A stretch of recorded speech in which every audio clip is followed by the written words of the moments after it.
गाउँघरमा खानु बस्नुको मजा नै अर्को छ क्या साथी।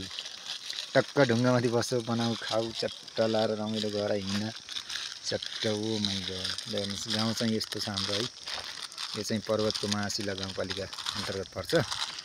ठ्याक्क पहिलाको नाम चाहिँ थलमहानी हो, अहिले पनि थलमहानी नै हो, तर महाशिला छ भन्छ हैन। ट्याक्क हामी जन्मेर हुर्केको यही डाँडा पाखा वन जङ्गलमा हो।